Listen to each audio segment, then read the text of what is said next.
This is my first time at poetry service. I have seen it advertised every year, and the stars just never aligned until today, so I'm very happy to be here with you all. I've got 2 poems for you.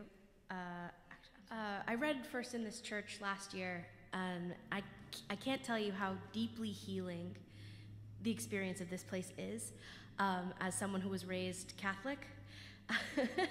And the stone cold, sober, solemn gloominess of a beautiful church, granted, beautiful church. But when I walked in here, Karen, the Reverend, was playing Lizzo inside this sanctuary, and I was, this feels good. So I'm going to read you a poem that is about my Irish great-grandmother, who I think would be upset that I'm here, but also would feel that she understands what I'm doing and why I'm healing myself in the hopes of healing her as well. So this is called Roscommon, 1885. A freckled woman sits beside her fire, the central heartbeat within her steadfast walls.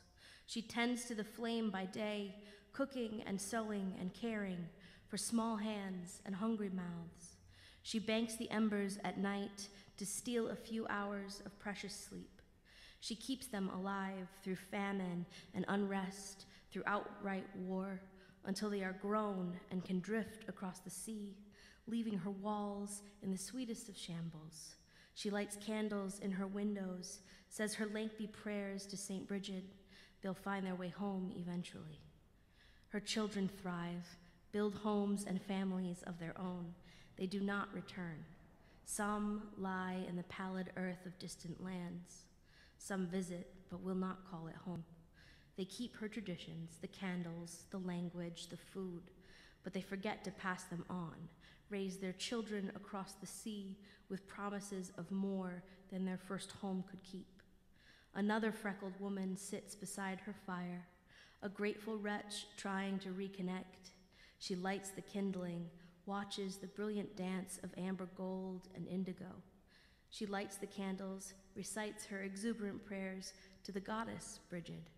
She doesn't understand why the scent of dark earth or mist rising from the snow makes her cry.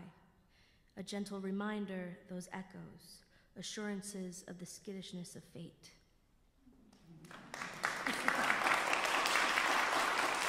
Thank you. Okay, one more for you that I actually wrote post-Eclipse Day last week. Yay! Hope everybody had fun that day. I did until I saw a news article posted the next day, and then I wrote this poem. The title is simply Eclipse.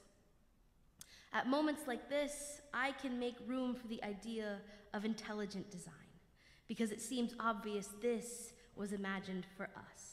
The universe plotted out like a mother's best-laid plans, each piece hung perfectly with their own roles to play. The sun, bright shining sentinel of life, and our guardian moon turn in their celestial dance as we, the opprobrious children of earth, clap and cheer. We who were pulled from the primordial mud by sheer chance, by accident, by miracle, now trapped in cubicles and cars, 9 a.m. to 5 p.m., sometimes longer. Little clumps of dust disintegrating with each passing year. For one afternoon we sprawl, eyes turned up to the sky, a few moments to contemplate the darkness, the light, the way our shadows blur or sharpen, and the knife's edge we stand on. As diamonds glint and reflections ripple, we understand for those few minutes we are star swirls, with our own part in the dance, tiny explosions timed perfectly within the ever-expanding, ever-unraveling magic of the universe. We feel the pull within us, respond to the anxiety of the birds, and panic as it seems to pause, the shadow deepening until 3, 2, 1, and it begins to recede.